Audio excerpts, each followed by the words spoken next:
Hi friends, welcome back to my channel. আমি আপনাদের সাথে গীতা। আমার আজকের রেসিপি তালের ক্ষীর।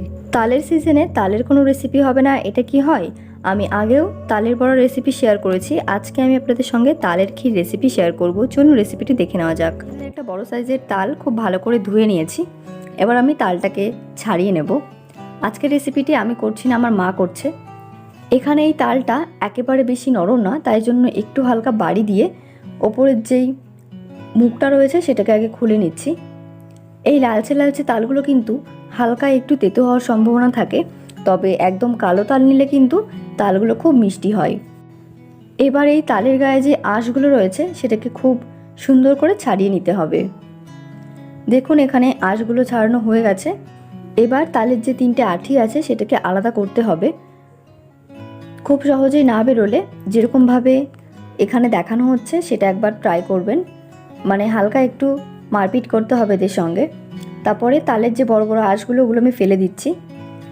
আপনারা চাইলে এই কাজটা না করে একটা বাটিতে জল নিতে পারেন, তার মধ্যে এটাকে জাস্ট 2 মিনিটের জন্য একটু ভিজিয়ে রাখতে পারেন, তাহলেও কিন্তু এটা বেশ নরম হয়ে যাবে।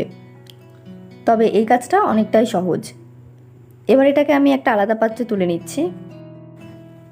তারপর এখান থেকে তালের পাল্পগুলো বার করতে হবে।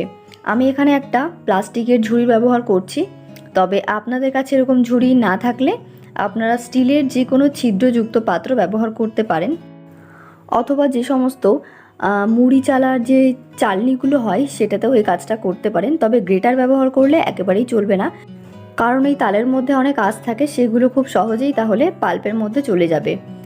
এখানে টোটাল 1.5 কাপ মতো তালের পাল্প হয়েছে। এবার এটাকে আমি একটা ননস্টিক প্যানে ট্রান্সফার করছি।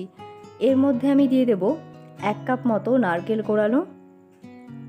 এই তালের ক্ষীর কিন্তু অনেক রকমভাবে বানানো যায়, আমি আজকে এই পদ্ধতিতে দেখাচ্ছি। তারপর দিয়ে দিচ্ছি 1/2 কাপ পরিমাণে চিনি। এখানে মিষ্টির পরিমাণ আপনারা আপনাদের পছন্দ মতো দিয়ে দেবেন। আপনারা কিন্তু এভাবে না করে তালটা আগে নাড়াচাড়া করে একটু শুকিয়ে তারপর কিন্তু এই নারকেল আর চিনি অ্যাড করতে পারেন। আর চাইলে আপনারা দুধও ব্যবহার করতে পারেন, তবে এটাও কিন্তু খেতে খুব ভালো লাগে। কন্টিনিউ এভাবে নাড়াচাড়া করতে হবে, তা না হলে তলার দিকে লেগে যাবে। আর এই তালের ক্ষীর বানাবার সময় কিন্তু খুব ফুটে গায়ে হাত পায়ে মুখে ছিটে আসে, তো নাড়াচাড়া করলে সেটাও আর হয় না।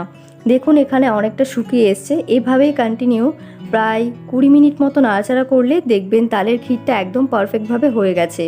এবার এটাকে ঠান্ডা করে সার্ভ করুন রুটি বা আপনাদের মন পছন্দ যে কোনো কিছুর সঙ্গে।